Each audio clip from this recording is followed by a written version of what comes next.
I think I'll begin now before taking much time. Hello and welcome everyone.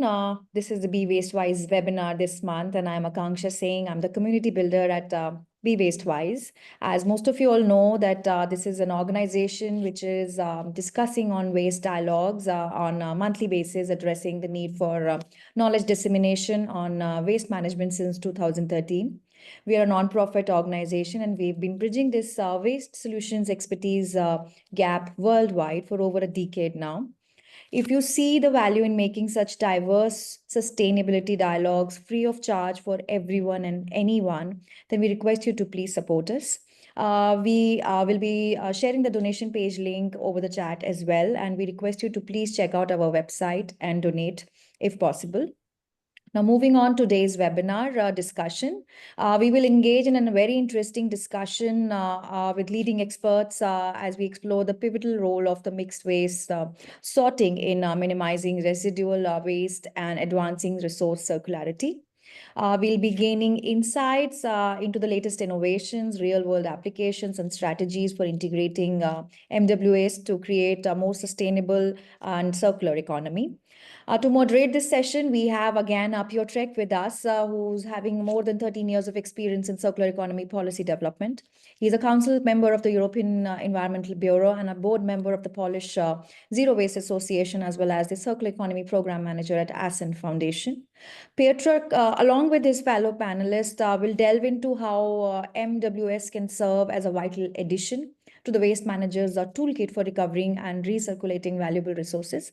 We request all the attendees to also share what are the current situations in their region, what is happening in their regions with respect to MWS sorting, and if there is any waste managers toolkit which everybody is using with respect to any case studies. So please use this, this platform as a networking and engaging and learning experience for everybody. Piotrek is going to talk to very learned experts who are there on the panel today. Anna, who is the Director, Circular Economy Project Development at Reloop Platform. We have Merrick, who is the Vice President of Municipal Cleaning Company as well. And Enzo, who is the Scientific Coordinator at Zero Waste Europe. So now, before we proceed with the discussion, I hand over it to Piotrek. I would request you all to please pay attention to a few announcements. This webinar is being recorded and will be uploaded on our website and YouTube channel. Please use the Q&A function for all your queries to the panel, and use the chat function separately. The questions should be in the Q&A, and the chat function should be with all the details that you want to share, or any networking, any information that you want to pass on, any comments that you have for the panelist. You can share that on the chat function, but please do share the Q&A, the questions for the panel in the Q&A section. We'll be sharing, and as you can see, the panelists have already shared their LinkedIn profiles in the function, and whoever wants to connect them personally can do that. Now back to the panel, Piotrek, over to you. Thank you very much, Akanksha. Welcome, everyone. Thanks, Akanksha, for setting this yet another waste webinar, Be Waste Wise webinar, to talk about policies and solutions in waste management. Today I represent the Polish Zero Waste Association, and I bring together to this discussion on mixed waste sorting. We will use MWS, which stands for mixed waste sorting.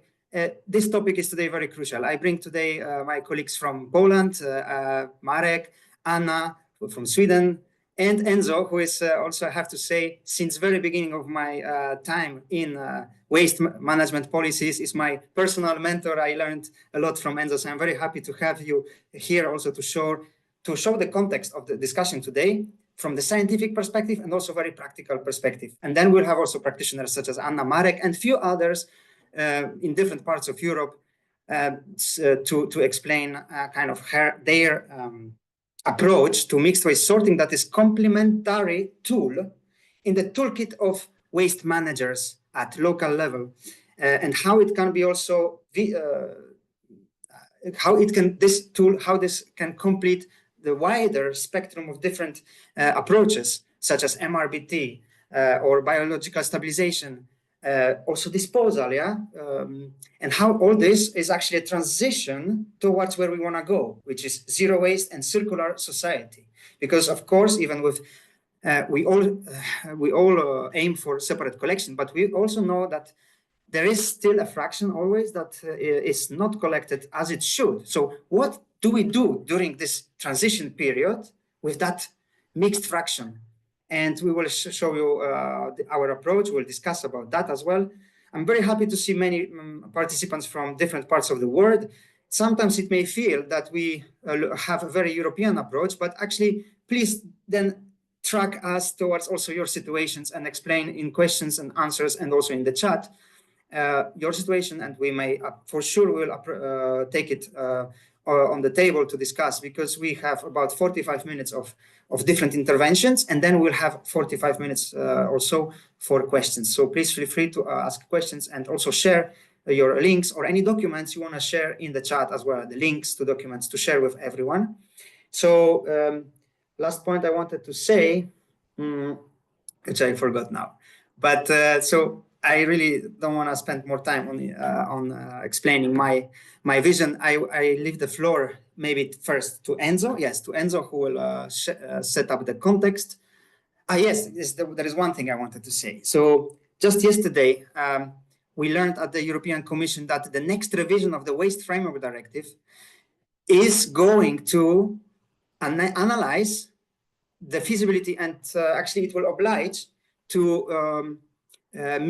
sort mixed waste before disposal. So to still recover maximally whatever is recoverable from mixed waste in order to reduce the landfilling and incineration of waste, which are two disposal activities, that are worst for the climate and are totally against circular economy. So we have really a good also attention from the top level of European decision makers to this technology, and not to oppose separate collection, but we will speak about that.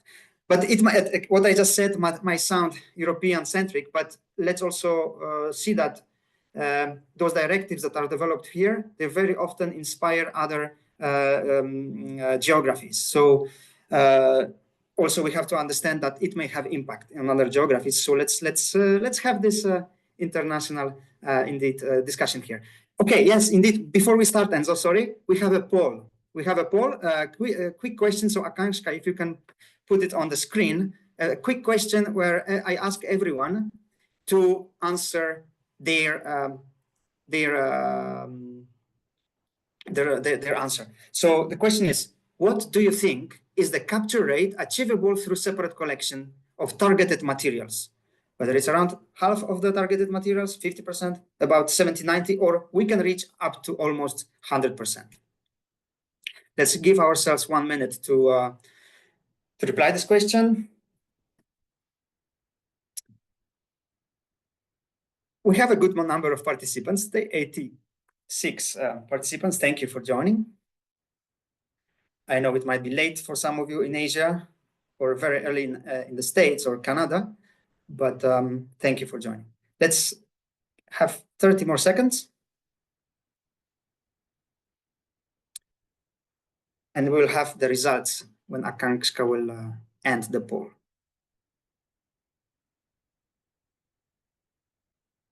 Just 10 more seconds.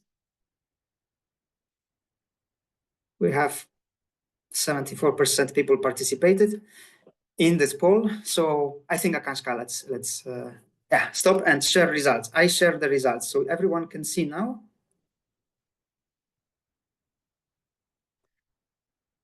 Yes, you should see the results now. So majority of participants today, they think that the maximum achievable rate of capture of targeted materials through separate collection is about 70 to 90%. Few are very ambitious and say that it can be even close to 100%. And also quite some people speak about half of them. The correct answer, according to different experiences, exactly the one that majority chosen. It is possible to reach over 70%, and we are aiming for that. And with that, I ask Enzo, who may tell us about the MRBT and the mixed waste sorting in the context of this MRBT and also separate collection, which is actually high in the area where you work on daily, which is Italy. But you have also very global perspective because you are a member of Gaia and so on. So Enzo, the floor is yours.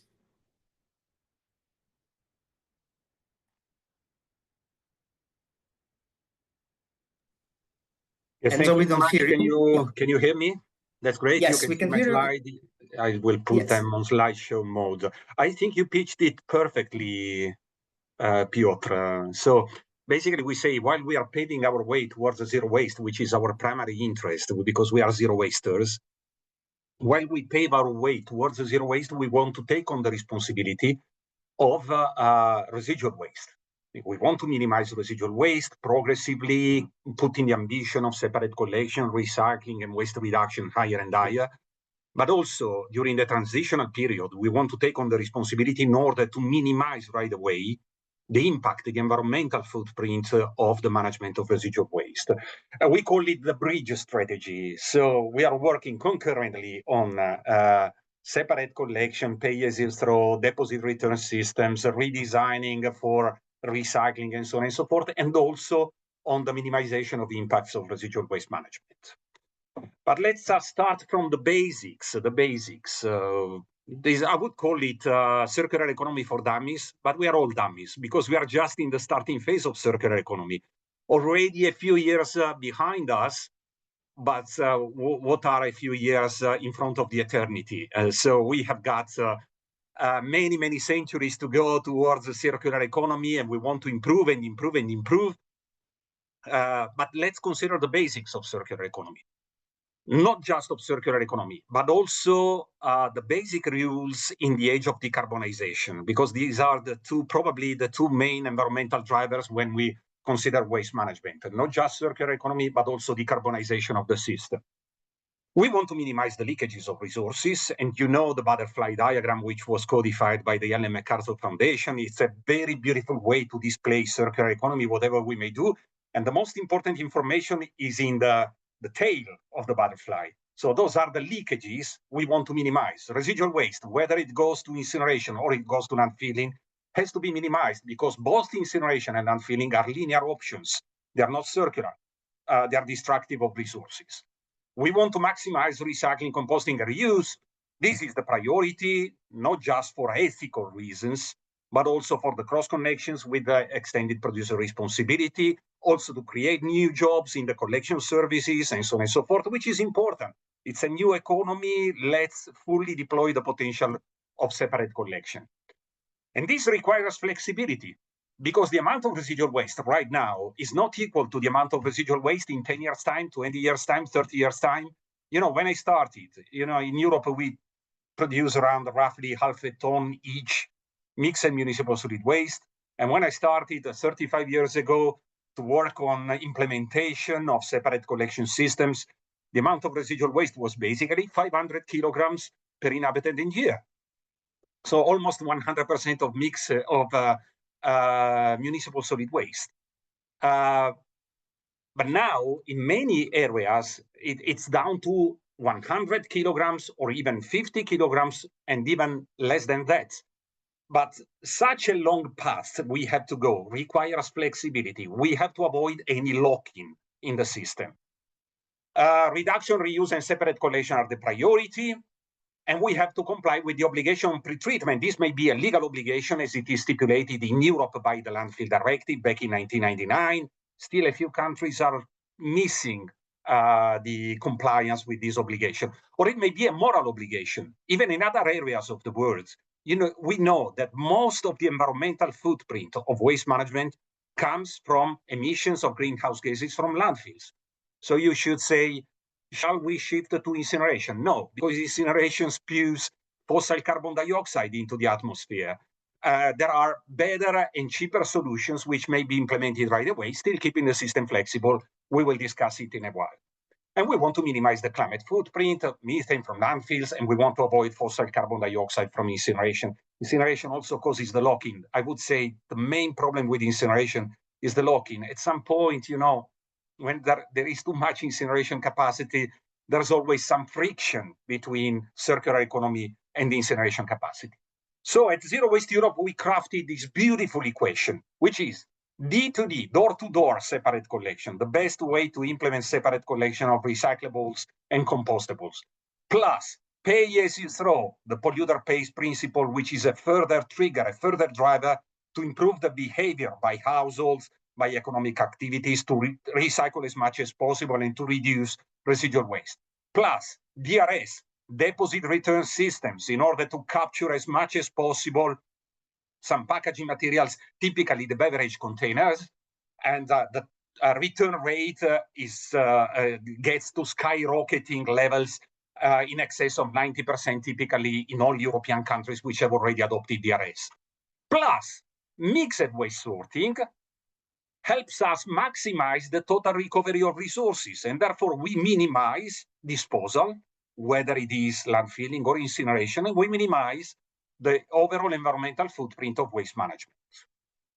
But now, all the policy, the regulatory architecture sets some goals, but also gives us some drivers, because it's changing the system, and in the system it is changing the nature and volume of residual waste. On your right-hand side, you can see a picture of a transparent bag, which is becoming more and more popular in many situations, aiming for a zero waste situation. They use a transparent bag for residual waste because they want to get the message across that we are not only do we want you to separate as much as possible, but also we want to check whether any recyclable or compostable material is in residual waste. So it's a very great and smart way to maximize recycling. However, the separation of organics, in Europe, we do have a legal obligation to separate organics, which went into force January the 1st, 2024. So there is an obligation for separate collection of the organics. Still, full implementation is underway. But this is changing the nature and composition of residual waste because there are less and less organics in residual waste. Pay as you throw, also it's maximizing recycling. Design for recycling.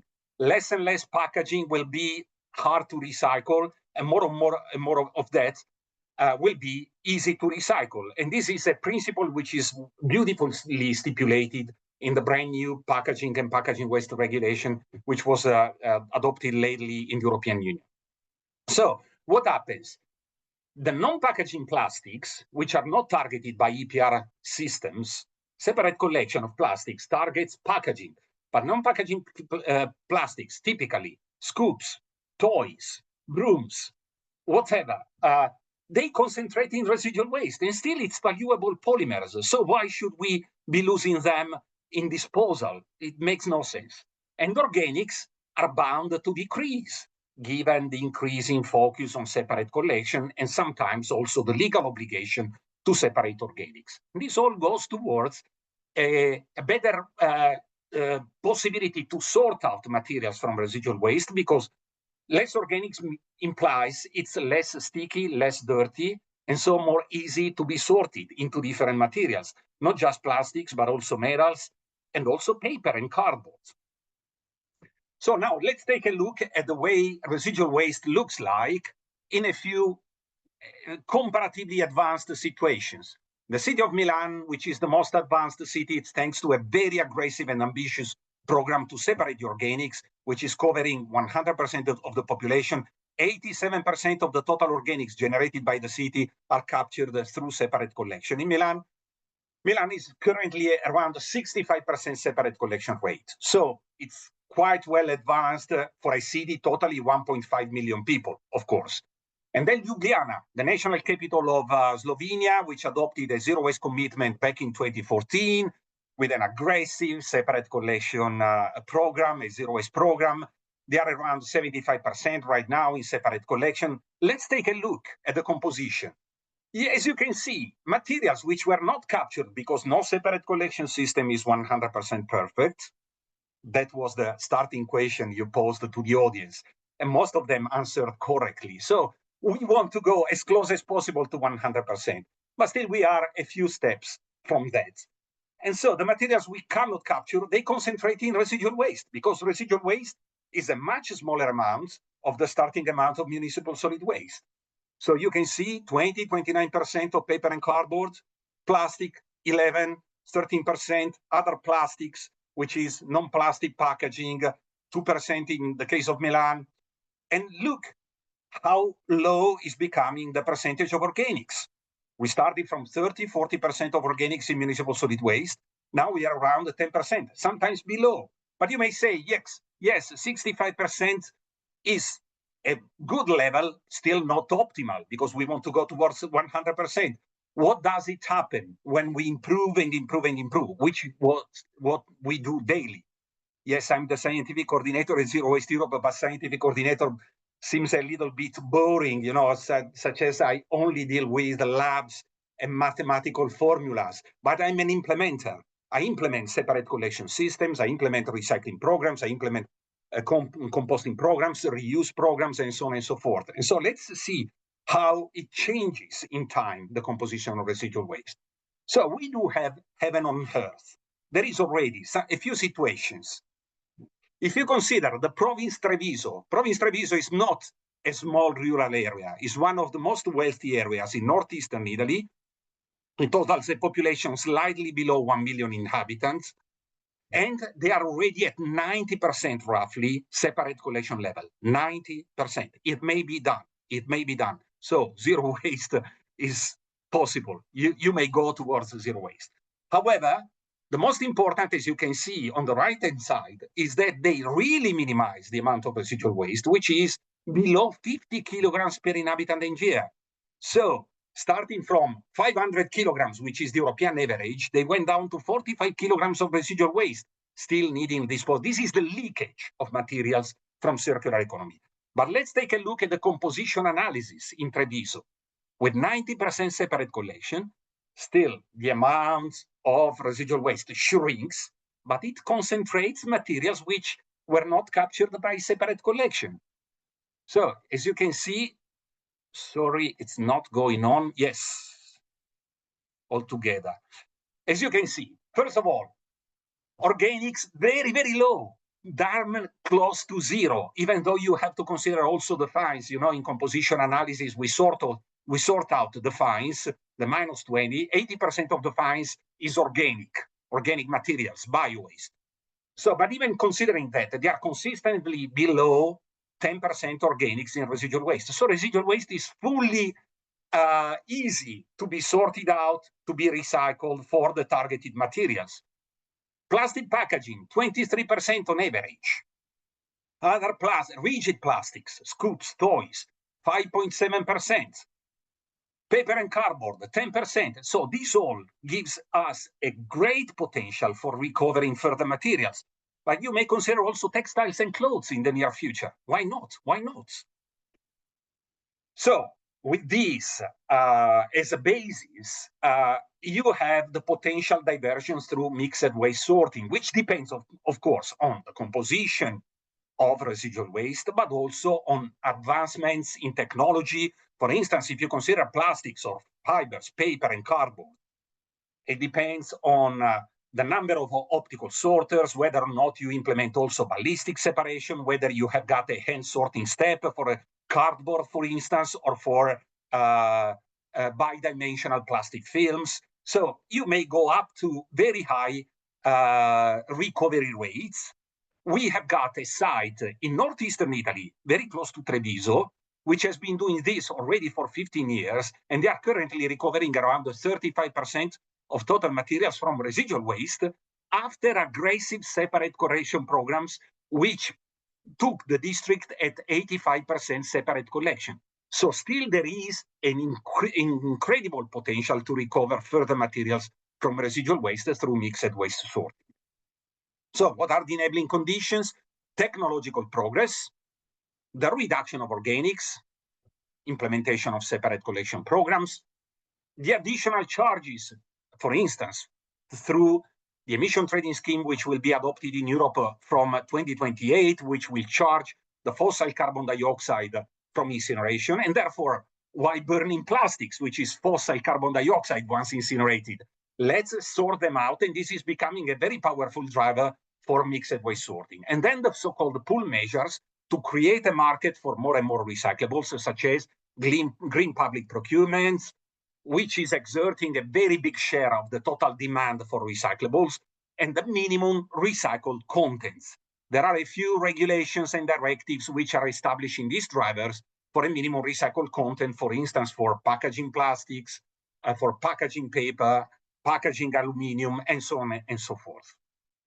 Now, the last bit in my presentation, last 3-4 minutes, regarding how to supplement mixed waste sorting, because I see basically residual waste management as a combined approach which may be implemented right away, starting in the those situations where landfilling is still very cheap and there is not so much capacity for capital expenditures. So it may be done in a very low-tech and cheap way, and then you can add mix, other further elements in the system.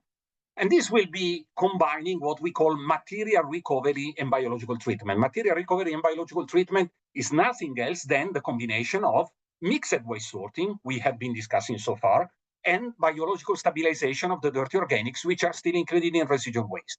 So we may minimize methane from landfills, and at the same time, we avoid fossil carbon dioxide from incineration.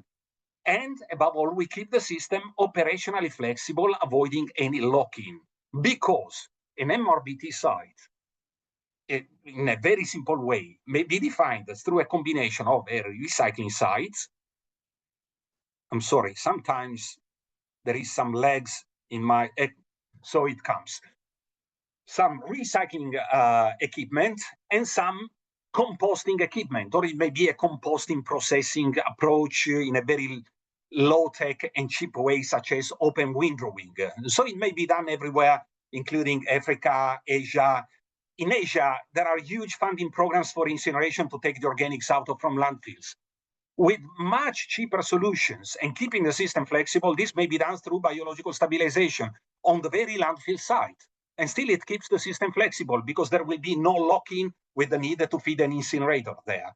So, but above all, with recycling technologies and composting technologies, you can stepwise implement separate collection programs, have more and more clean organics and clean packaging materials coming from separate collection. So you will use the very same capacities, less and less for residual waste and more for materials coming from separate collection. So it's fully flexible on different shifts, on different lines, whatever. There is the possibility for different combinations. And this is already happening at many sites across Europe. Now, the importance of biological stabilization. We want to minimize methane from landfills. There are studies. I invite you to download them from the Zero Waste Europe website. But, in a nutshell, this is the key, one of the key charts. This is basically the total emissions of greenhouse gases from residual waste management, whether it goes to a landfill or whether it goes to an incinerator. So basically, and once again, unfortunately, it's lagging. Yeah. At some points, it stops and then, okay. Basically, you can see that landfilling, the emission profile of greenhouse gases from landfilling is dominated by short-term emissions of methane. Whereas for incineration, it is dominated by short and long-term emission of fossil carbon dioxide. Now, what happens if we implement biological stabilization in a very simple way through windrowing? Well, this is with a windrow turner machine, but you can do that with a very simple front-end loader. And the front-end loader may be found at any landfill site. There is no need for very complicated biological stabilization systems. So what happens is that the short-term methane peak from landfilling has disappeared. So it performs better, it performs better than incineration, which is represented by the gray line, in which case we keep emitting fossil carbon dioxide, burning plastics, burning artificial textiles. So it's time for takeaway points. Mixed waste sorting is not a replacement for what we call the priority actions, reduction, separate collection, pages throw, redesigning of materials, though it is a great icing on the cake. So the cake of circular economy is first and foremost made of the ingredients of separate collection, pay-as-you-throw, reuse, redesign, and so on. But then we can put some icing on the cake to maximize recovery of materials and resources through mixed waste sorting. The changes in residual and mixed waste are making it more and more viable for mixed waste sorting because there are less organics inside, and non-packaging plastics tend to concentrate in residual waste. Flexibility is becoming a key tool, which makes mixed waste sorting intriguing, extremely intriguing, to keep the system flexible. Maximized climate benefits are connected to stabilization of biodegradables, the dirty organics which are not captured yet through separate collection, and recovery of fossil materials through mixed waste sorting.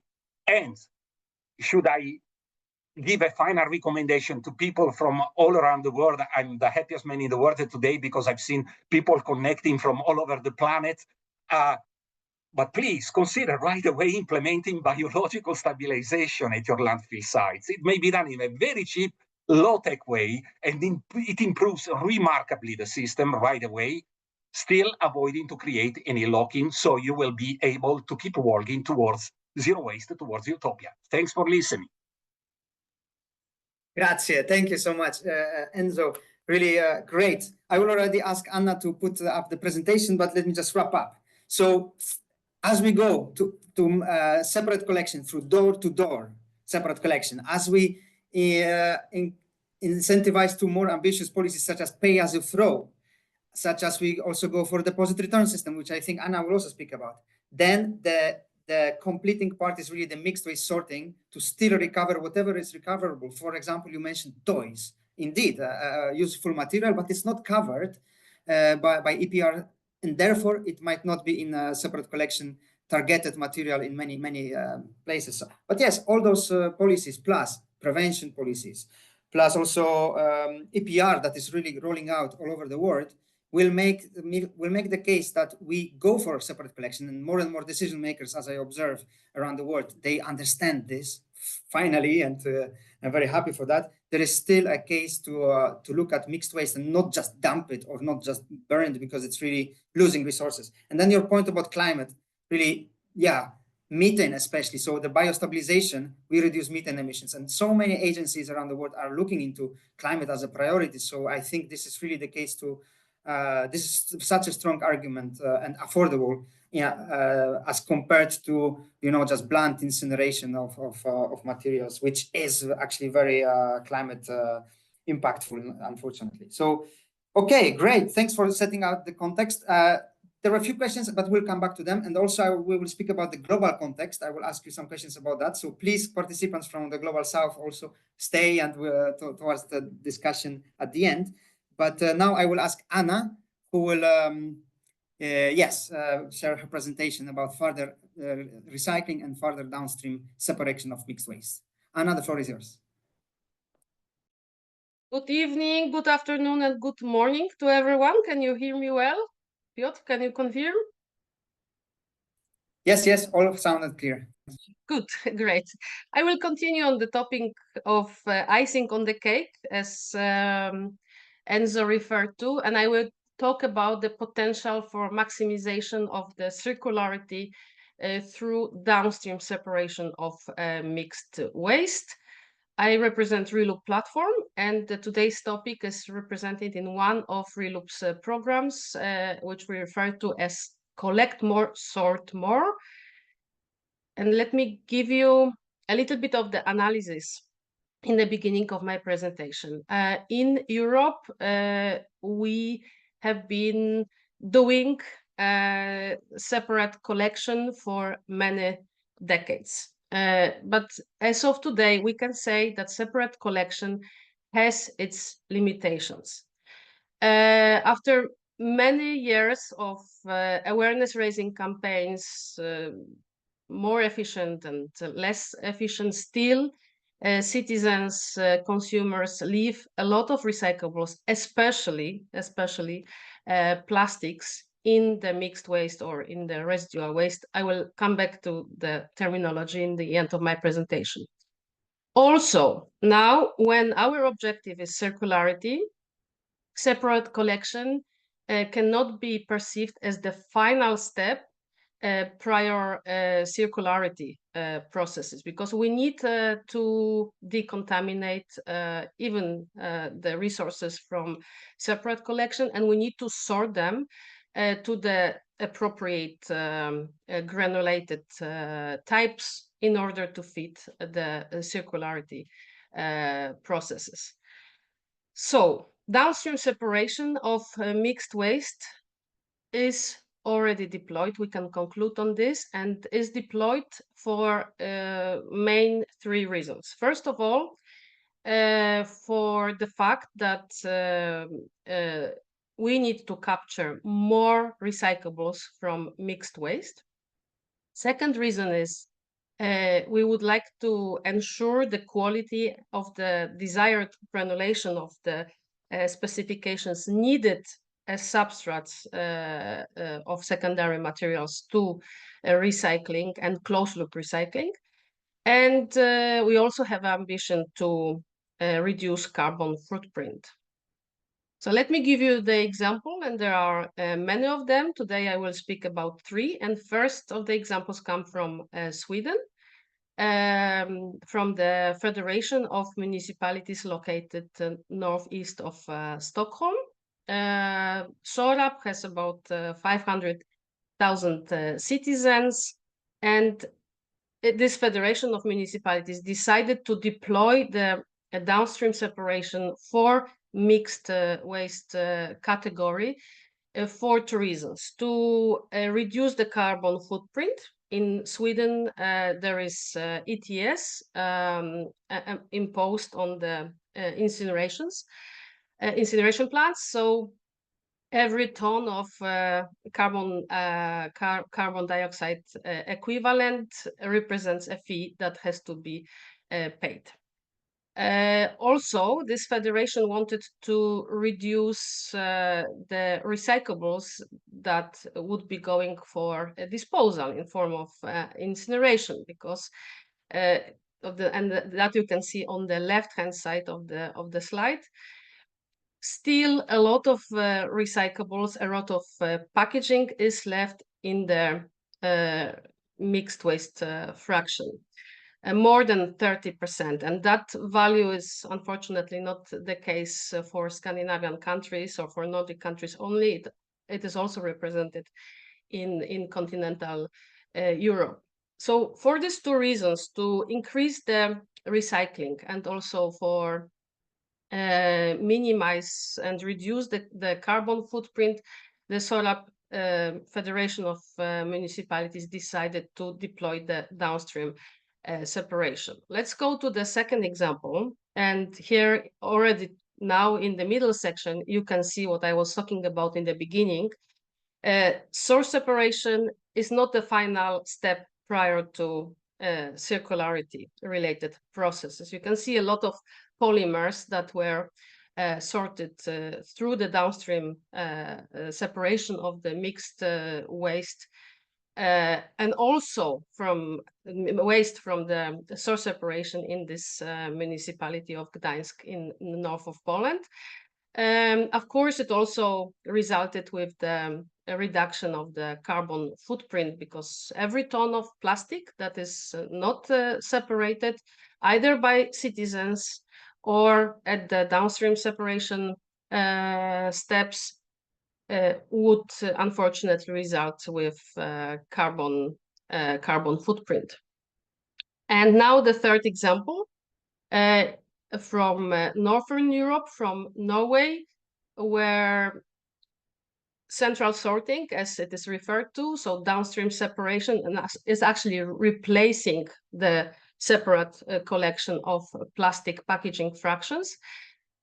And let me go back a little bit to the beginning of the second decade of 21st century and the analysis made by Afal Norje that highlighted the huge potential of downstream separation in terms of increased yields of plastic secondary materials for circularity processes, but also decreased cost of source separation. We are talking about Norway, we are talking about the country that has the population density of less than 15 people per square kilometer, where the distances are long, and of course, cost related to separation and the separate collection of plastic packaging is very high, frequently sent waste trucks to distant locations. So as you can see, on the bottom part of the slide, the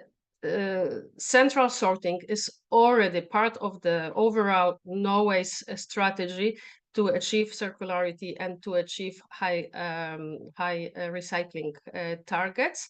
So it is a complementary part of the source separation for the categories you see on this graph. And it is a necessity there in order to, again, increase circularity, especially for plastic packaging, but also metal packaging is considered here, and also decrease the cost of source separation. On the right-hand side of the slide, you can see the results of this downstream separation. Again, it has replaced the separate collection of plastic packaging. In the example here comes from the Federation of Municipalities located in the north of Oslo, called ROAF.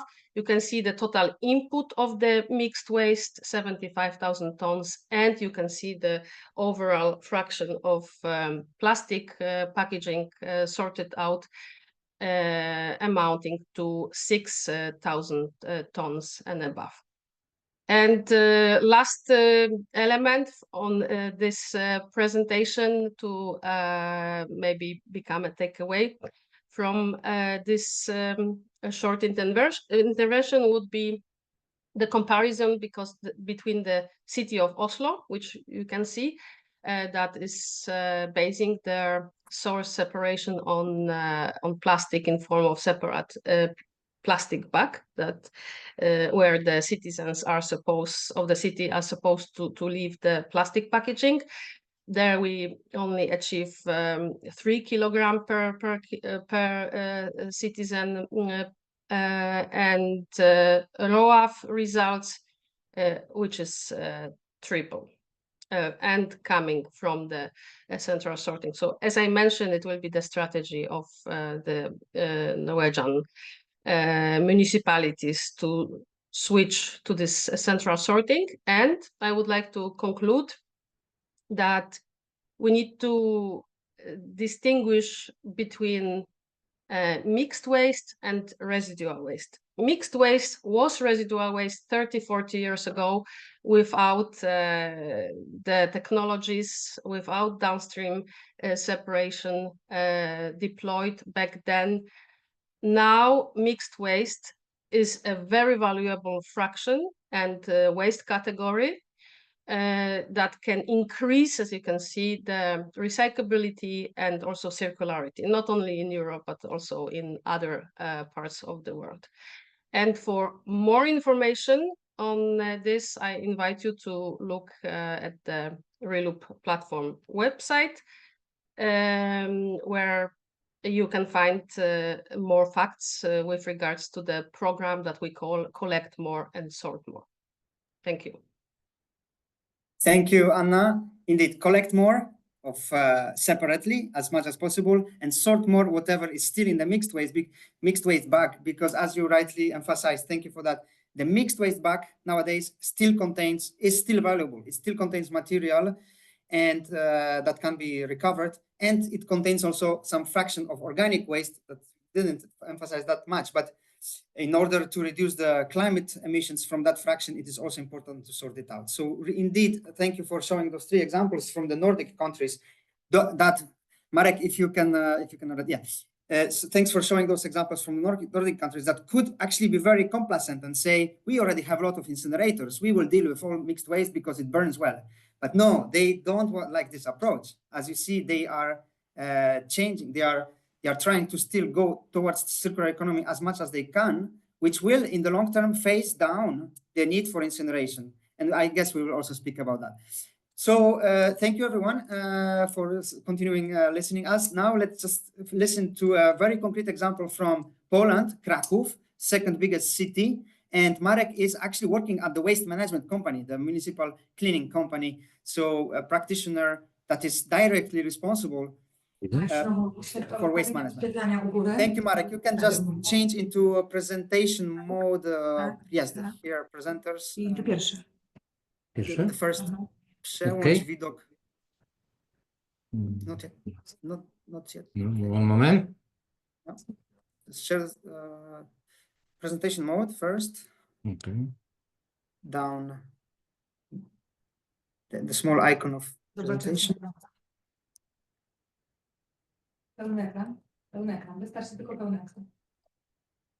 No worries. Okay. Thank you everyone for posing questions. Voila. Okay. Yes. Go ahead. It's fine. Okay. We can see. Hello, everyone. I will present my company, my city, Krakow. You mentioned before, we have more than 1 million inhabitants, and my company deals with the waste management system and cleaning of the Krakow. We have together more than 1,000 employees to make this services for citizens. So the good system for waste management for receiving achieve the recycling rate, it starts on the beginning of the collection. The collection waste in the source is the base of the good system of the proper system of the waste management. So in the Krakow in Poland, we have the 5 bins dedicated for different fraction of the waste. Yellow bins dedicated for plastic and metals, blue one dedicated for paper, green for the glass, brown is dedicated for the bio waste, and the black one dedicated for the residual waste. Every properties is obligatory to supply this kind of the bins or bags. In Krakow, we separate the green waste, separate to kitchen waste. Because of that, we have the green, brown bags dedicated to the grass, branches, the green waste from the garden. We have the special municipal waste selective points. In these points, every citizen can deliver all kinds of the wastes. Hazardous, building, construction, electronic devices, every element of the waste. And we have the additional system on the streets dedicated for the tourists, of course. It's for the paper, for the plastic, and for the glass. We have about 300 points when it's the containers for the tourists. And we have the additional system of collection waste. First is a bulky waste collection. We have 2 systems of bulky waste collection. It's one system, it's according to a time schedule, or people phone to us and ask these services and left this kind of or furniture bulky waste on the pedestrian, and we collect this bulky waste in the next day. But we have the special containers, it's named the Krakowska Ekopaka. It's dedicated for the bulky waste, for the furniture. People deliver inside of these containers, the old furniture. It's a good, in my opinion, it's a good idea to clean the area around the blocks, houses. It's collect inside of the big containers. After 24 hours, we take these containers to our plants. And green waste collection. 1 a week, we collect the green waste from every properties in Krakow around the year. Maybe during the winter, but it's only 2 months. But all year, every week, we collect the green waste from every properties.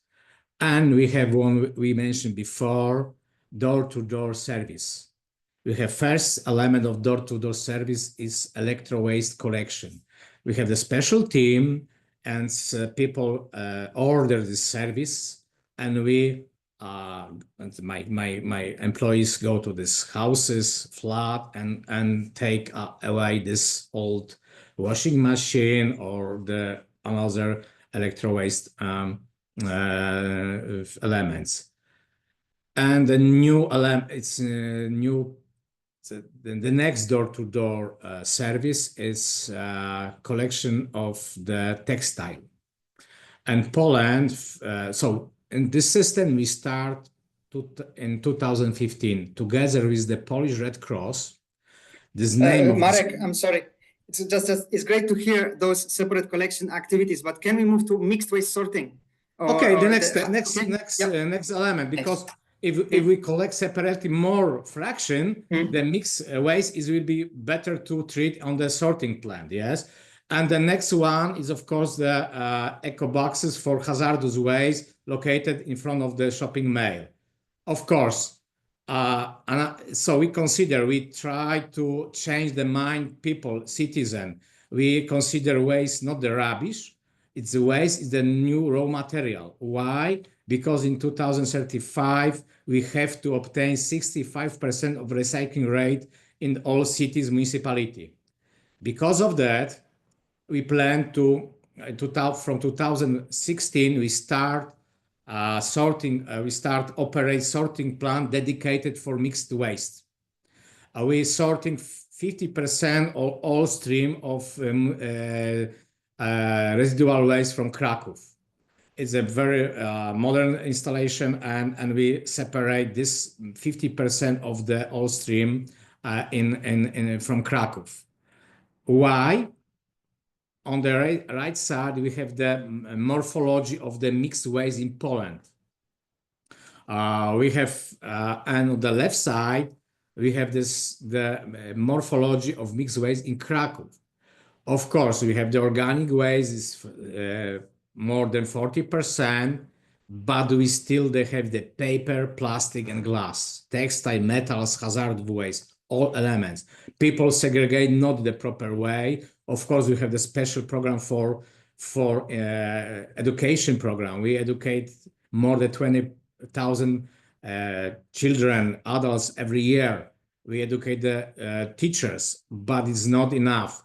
We still find this element in the mixed waste. And I think it will be we will have still the same element in the mixed waste. Of course, paper in mixed waste is a different quality. We can obtain from this maybe only 40%. The rest it's not usable for the future, not recyclable. But the plastic and glass, it's worse to operate. Because of that, we plan to increase this process, and we plan to build a new sorting plant, new mechanical biological treatment plant to cover all stream or Kraków residual waste. It will be capacity 200,000 tons per year, and we design the process of this process of this plant, and we consider that 10% from the stream we will recover as the raw material, plastic, glass, metal. It's worth to develop this system. Of course, we reduce the emission of CO2 to atmosphere. So we calculate, if we send this residual waste directly to the incineration plant, we reduce only 0.3 tons CO2 equivalent to atmosphere, reduce this emission. But when we implement the sorting mixed waste before the incineration plant, we increase this reducing of the CO2 up to 0.35 tons per year. It's worth to implement of this incineration plant. The sorting plant. Of course, we have the sorting plant for selectively collection waste. Every yellow bin, every green, and every blue bin, it's process to sorting and improve the sorting plant, improve the recycling from this one. So when you see on the left side in Kraków, when we consider the yellow bin, we should have only the plastic and the metals, because dedicated only for this kind of the waste. But we find the paper 16%, we find the glass, textiles, metals, and with the same situation. In the residual waste, we can find the raw material, but in the yellow bin, we can find another fraction, not only plastic and glass. It's this situation. Because of that, we need the sorting plant for this kind of the bins. And so, on this picture, you can see during 10 years, when we start this system, when we start operate the sorting plants, mechanical biological plants, and we achieve more than 400,000 raw material, paper, glass, plastic, and metal. We send this material for the new material, new elements for the recycler. And 20%, 90,000 tons, it's come from the residual waste. It's proportional. 80% from the sorting plant from the yellow, blue, and green beans, but 20% come from the black one. Of course, the same situation when we consider, when we analyze 10 years, every year we're reducing more than 25,000 tons CO2 emission to atmosphere. And so the future is very important for us. We discuss about the new tasks, new goals. 65% in 2035 is the goals for municipality for every municipality in Poland and Europe. Of course, in 2023 we obtained almost 50%, but and demand is 35%. But the difference between the 35 and 65% is absolutely huge challenge for my company, for municipality. We need the money, and once again money to develop of the system, to translate, to change to the circular economy. It's not only the sorting plant, not only the composting, biofermentation plant. We need the absolutely new technology and new plant. Because of that, we made the multi-criteria analysis to how we can obtain this new very high recycling rate.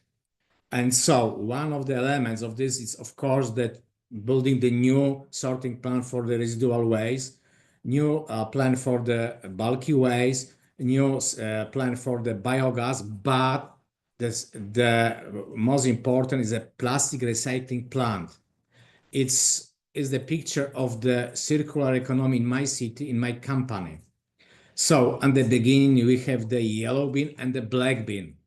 And there is some raw material, is the element of the new material.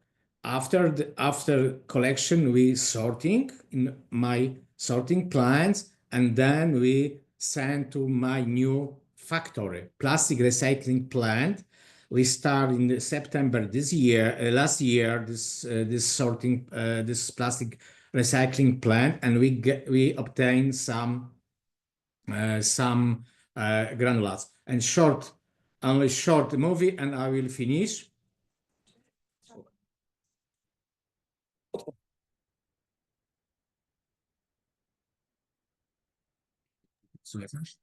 No, it doesn't work, the movie. Can you instead paste the link to the movie in the chat? Okay. I will set this movie. So, so we'll watch it later. Thanks, Marek. This was very interesting to see from the practitioner and like city manager point of view, and because you are directly responsible for achieving the targets. So thanks for that. Thanks for emphasizing that the quality of resources in the mixed waste bin is lower, but it's still good enough to be sent and sold to the recycler. That's not the case for paper. I guess paper becomes the biofraction. Maybe we can ask that to Enzo later. But other materials are still recoverable and of a good enough quality to be sold. Just one thing, we can still come back also with Anna. We often mix residual and mixed. I saw in your presentation. So if it's mixed waste, it's still usable. But residual waste stream is something that is not really at all usable. So residual waste, but we'll discuss that. Okay, I don't want to go in front. Just remember, okay, we just have now short 1-minute intervention from two colleagues that are on the call, 3 colleagues, but 1 minute, please. They are directly involved in mixed waste sorting. I ask Fiona first, if you can just unmute and maybe if you can use camera, your reaction to what was just said and your situation in your country. Yeah, good afternoon, everybody, and thank you for giving me the floor. Just to introduce myself briefly, my name is Fiona Dury. I work for CFlex, which is a technical initiative working on circularity of flexible packaging. And I think, you know, some of what the panelists have said aligns with our own experience. We have done, I mean, our preference is also very much to prioritize separate collection of flexible packaging. But we have done some compositional analysis in a few countries, the UK, France, Germany, the Netherlands, and we're doing one in Poland at the moment. So it's interesting to see the presentation from Krakow. And what we see is even in countries like Germany, where flexible packaging has been separately collected for decades, we see more than 30% of the flexible packaging placed on the market ends up in the mixed waste stream. So, I mean, we think, you know, obviously more communication activities could help, but there is a need in order to achieve the targets in the packaging and packaging waste regulation. You know, some of that mixed waste will need to be sorted to get the flexible packaging out so it can be recycled. And I see a question: what is flexible packaging? It's a good question. It's packaging that's bendy. It's the opposite to rigid packaging. So things like wrappers, films, things like that. Thank you for your perspective, and indeed you also mentioned the directives and the regulations that are more and more ambitious with the time, and so more has to be collected and more has to be recycled, and there are ways to achieve it through separate collection, but if that is not enough in the transition time, then we need to look at mixed waste. Thank you. Antoine, over to you from Peleng. Thank you, Piotr, and happy to meet everyone. I just want to testify that I agree completely with what was presented by the 3 presenters here. And what I want to add is that it's not that difficult for NIR to sort, for instance, plastics that are mixed with, including with organics, because we've been doing it for many years, especially in Spain, for instance, where it is practiced. And this works very well with a very little difference in efficiency of sorting. And then you might argue that the products are more contaminated and not available for food contact anymore. That's not something we can assess directly, but by looking at the products, we don't see much of a difference. Where we do see a difference, of course, is with paper sorting, because in that case, they are much more humid. But it's also something that we might be able to do if needed, is to sort dry papers separately from wet paper, if that was required, and that might even help to increase paper quality in that case. And of course, then the rest of it is glass and metal that does not get very much contaminated by organic waste either. So even with relatively high amounts of organic waste, like 20 or 30% in the initial stream, the materials we recover are in very good condition. Okay, thank you. Thank you for this testimony of the conditions and quality. Yet the question of food grade is also there. Thank you. Over to you, Hugo, from 3 Ways. So a company for mixed waste sorting. Yeah, Hugo. Thank you, Piotr. Well, first of all, I would like to say that I'm fully aligned. We are fully aligned with everything that was just said during this webinar, and to thank you for the opportunity to share our experience with mixed waste sorting in France. So my name is Hugo Rechter. I'm the head of development at 3 Waste, a pioneering company in mixed waste sorting in France. We have been deploying our innovative solution, industrial know-how and patented processes for the past 10 years. And we operate both as designers and operators of mixed waste sorting facilities. With our solution, we can capture residual organics, of course, but also, and more importantly, we can capture recyclables by subcategories, such as clear PET, colored PET, plastics, film, PPP, and also glass, batteries, papers, and cardboards, and so on. Well, first and foremost, I can testify that to the industrial maturity of the solution and its performance, both upstream, and it was a question in the chat, and downstream. On the upstream side, what we have observed since the launch of our facility in Le Puy-en-Velay in 2014. Local waste production has decreased. Whereas over the same period, mixed waste production has increased in France. So it's false to say that mixed waste sorting is a counter incentive to waste reduction. And we think that this situation, the situation where waste has decreased, is likely due to the fact that the presence of our facility helps raise awareness among the population about household waste issues. Furthermore, contrary to common assumption, I would say, which are unfortunately often imagined but never proven, we have found that source separation has not deteriorated since our establishments. On the contrary, we have observed an improvement in sorting behavior. Now on the downstream side, on the recycler side, we have observed a strong interest from recyclers. We can easily sell or recyclables from mixed waste. There is absolutely no quality issue. We actually sell these items in the same channels as those derived from separate collection.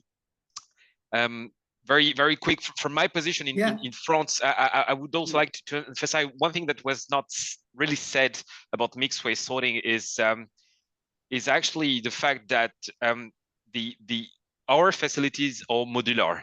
Okay, today's waste is not the same as tomorrow's waste. The nature and distribution of waste can evolve. Okay, and mixed waste sorting, as long as it is based on sorting techniques, can adapt to any changes. And this is, I think, the only solution for waste treatment, which can evolve with the waste itself. And I think this is a very, very strong argument to I would say defend and offer mixed waste sorting.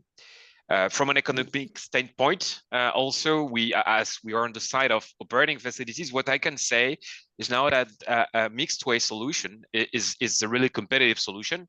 In France, mixed waste sorting is now cheaper than landfilling and incineration. So I don't see any reason not for mixed waste to expand faster. Merci, Hugo. Thanks for that. 2 points. Indeed, in the countries where there is a high tax and should be high tax for in landfilling and incineration, mixed waste sorting is economically more viable. And also, thanks for pointing for the flexibility of the system. Today, it may be mixed waste sorting, but the same facility can be quickly adapted to be a sorting facility for separately collected waste, because sometimes this also still have to be improved. And I think Marek, you spoke about that too, or showed that in future, the facility in Krakow can also deal with separate collection, sorting of separate collection. Okay, a few questions. First one to Enzo about possible contamination of mixed bag with some nappies or dog poo. Whether this is a big problem. In principle, it has to be taken into account because, of course, since we were discussing the concentration effect in residual waste, and nappies, in single-use nappies, are hard to recycle, even though there are a few proposals out there to recycle single-use nappies, but still the problem is with the super absorbent. I've been working on that as well because I want to maximize recycling as much as we can. However, this is why in our zero waste programs, we also have got a specific focus on the management of nappies and absorbent hygiene products in general. Of course, first of all, we promote the use of cloth, reusable nappies. And we also promote centralized washing systems in order to make it more convenient for households to switch to reusable nappies, because most of them, they might be considering reusable nappies, but they say, I don't have the time or I don't have the willingness to wash the nappies at home or something like that. However, it may be done. Also, it's noteworthy that in the most advanced zero waste programs, I was mentioning Treviso, heaven on earth, I called it, 90% separate collection level. They adopted pay-as-you-throw, and the most effective pay-as-you-throw systems are based on the number of times you set out residual waste at the curb. But of course, nappies might be a constraining factor in this respect. And this is why they implemented a dedicated collection round for the nappies concurrently with the collection of the organics. They have got the very same lorry with an additional container for the nappies. So they collect for the concerned households with babies or old people, they collect both the organics and the nappies. And so the nappies are taken out from mixed residual waste, and they do not affect the possibility to sort out recyclables, valuable materials from residual waste. So it may be addressed. It has to be taken into account, but there are solutions out there. And some of the solutions, the most important in zero waste world, are the prevention, indeed. So there are different ways of dealing this with the same early potting as well. Early potting, I tried it, but it's sometimes difficult. I also tried this, but it doesn't work yet. Okay, as you have the mic, I want to ask you the second question because it's about global perspective a bit more. So it's from India, where, I mean, in every country, bio-waste is the bigger stream. And in Global South, it is actually really over half of the waste. So how viable is it really to sort and recover valuable fractions from the mixed waste when it's all basically almost all organic? And what will happen to the really residual useless fraction, whether they can be dealt sustainably in this context once we recover bio-waste? Is it for me? Yeah, Enzo. Okay. Now, I know that because when I was working in Cambodia, we had composition analysis of up to 85% organics in Phnom Penh, the national capital. So try to imagine in the countryside, it was bordering 100% organics in household waste. But this makes the case for the urgent priority to sort out organics, to implement separate collection programs for organics as much as possible, to promote home composting where there are backyards in which you can implement some home composting systems. And this is catching up slowly. It should be, promoted as much as possible, also with some financial incentives maybe or something like that. But this very much depends on the regulatory architecture, the jurisdictional capacities of municipalities and something like that. However, this also draws our attention back to the importance of stabilizing mixed waste before landfilling, because all those organics into a landfill would produce methane. And if you stabilize it, you avoid methane. There are anyway technological approaches such as they call it dry stabilization, which is a slight modification of biological stabilization. With dry stabilization, you dry up materials using the biogenic heat and the evaporation power of the airflows. So you dry up the mass. And so even with the organics inside, it becomes much easier to sort out plastics, metals. You tend to lose paper because paper will be, contaminated with organics and it will be degraded to some extent. But still you can recover the plastics, the textiles, and something like that. So there are possibilities also to consider that in such situations. Thanks. I also often emphasize on the bio-waste fraction. So many agencies are focused really on mitigating climate emissions. So this is really a low-hanging fruit, I would say. Methane from waste is the second man-made source of methane. So it's really important. Second question I want in Europe, globally, it's the third one. In Europe, we are decarbonizing energy, but globally, it's still energetic production, the first one. So waste management is the third one. But in Europe, it's the second one. And it may become second in other countries as they move to decarbonize as well. Yeah. Okay. Second question maybe to Anna from Francine. So would it be possible, Anna, I think the question for you maybe mostly, to repeat the link between downstream sorting and the decrease in the cost of separation? So the question is whether I could explain the statement that I had in the presentation. Yes, and how it happens that downstream sorting can decrease the cost of separation. Yeah, it was particularly for Norway, and as we know, Norway has the population density of 15 people per square kilometer, right? And plastic packaging is a lightweight material, and it also takes a lot of volume. So now imagine that that a lot of waste trucks are sent with high frequency to collect the lightweight plastic packaging in form of, I don't know, yogurt containers, bags after bread. There was a question here about what flexible plastic is. So this is the example. And of course, this is very logic that this would not be practical and cost efficient.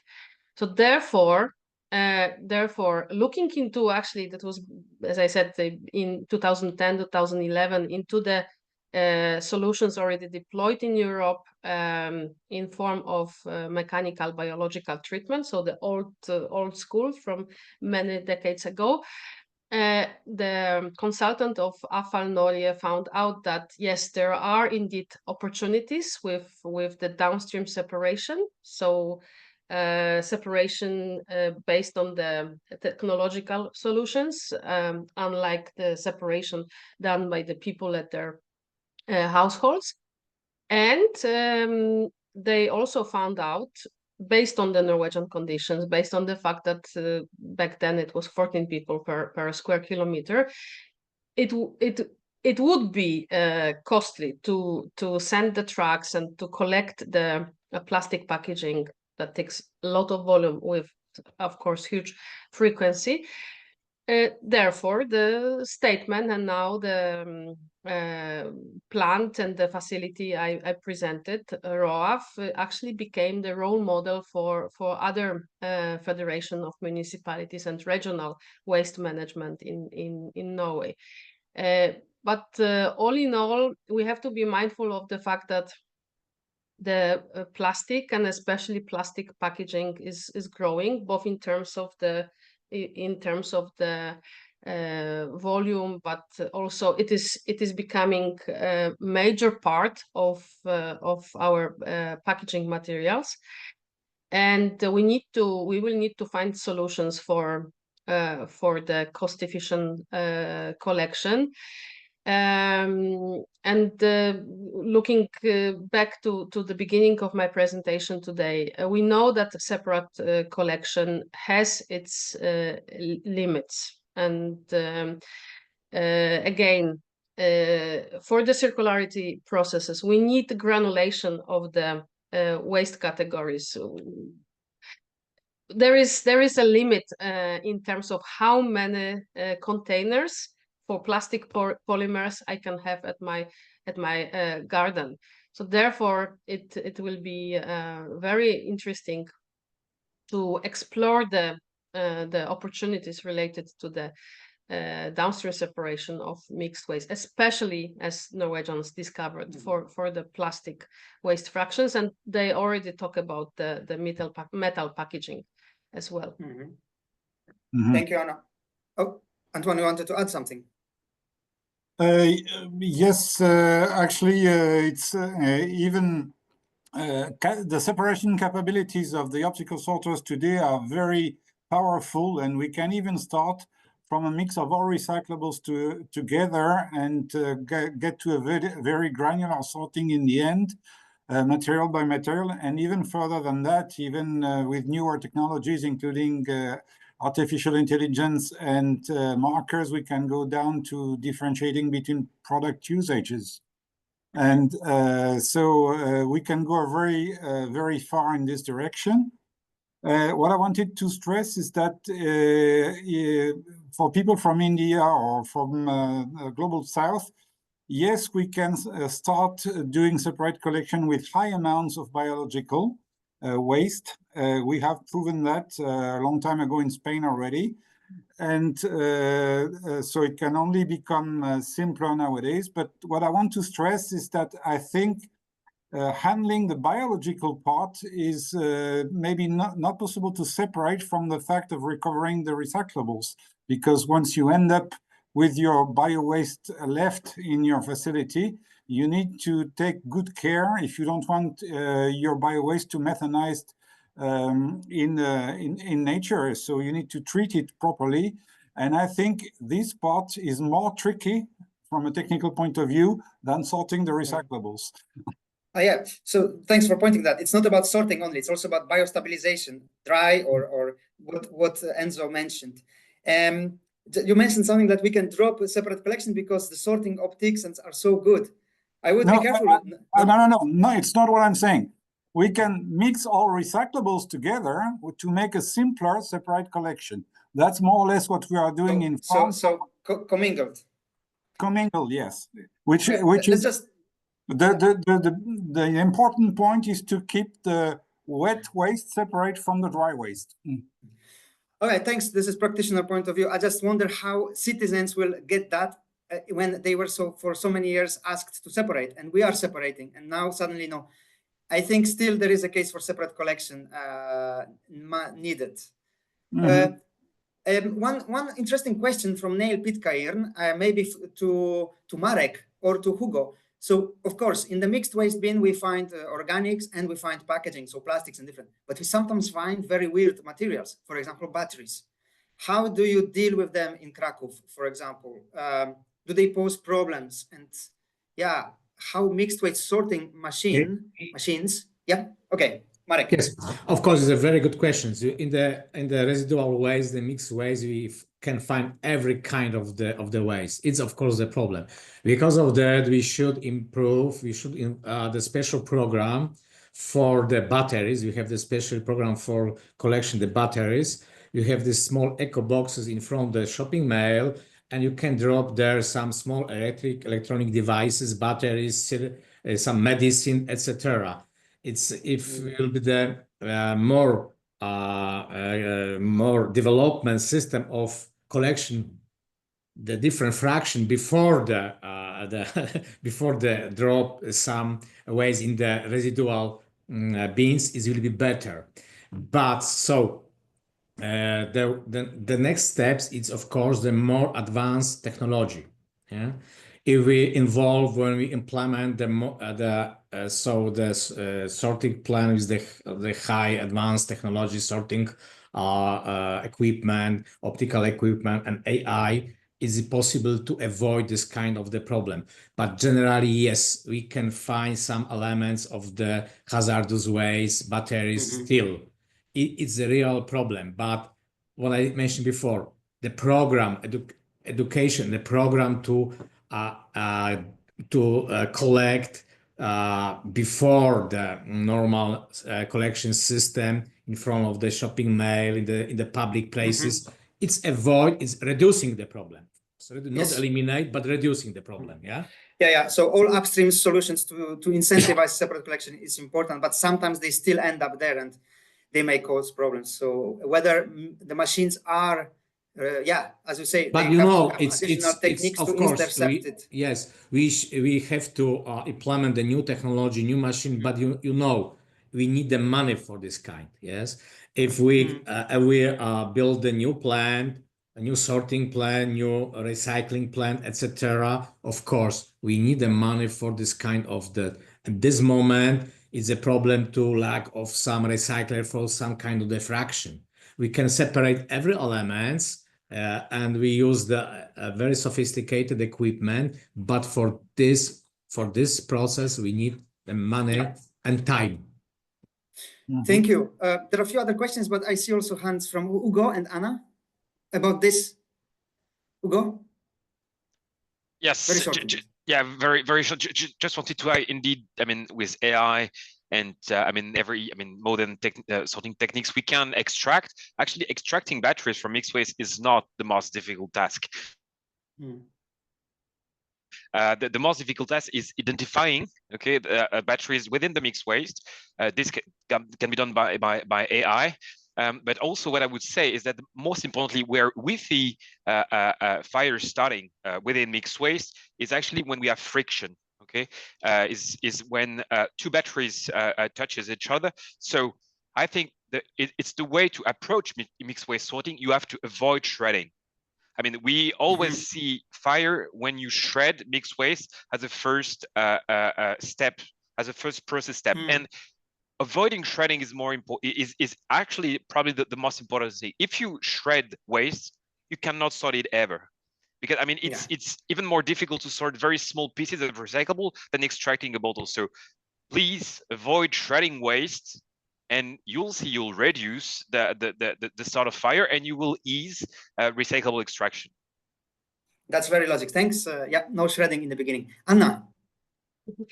Yeah, I wanted to have two comments. So first comment is related to, yes, indeed, we have a lot of different surprises in the mixed waste, but I would like to also point out that this is the result of the waste management that covers all of the households and all of the entities generating the municipal waste.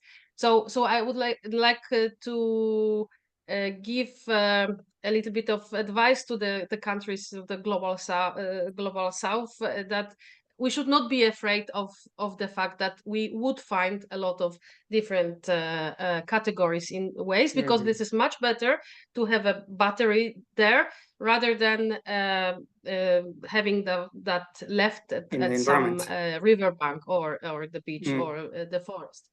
And some of the challenges will also be temporary. Like in Nordic countries, we have had now the huge challenge with the videotapes. Of course, they are coming out of use, and people from the away, they are small, so they end up in the daily waste. So there was a problem in facilities related to that. Second very important thing that I would like to comment on and follow up on Marek's intervention now. Yes, the money is needed and the financial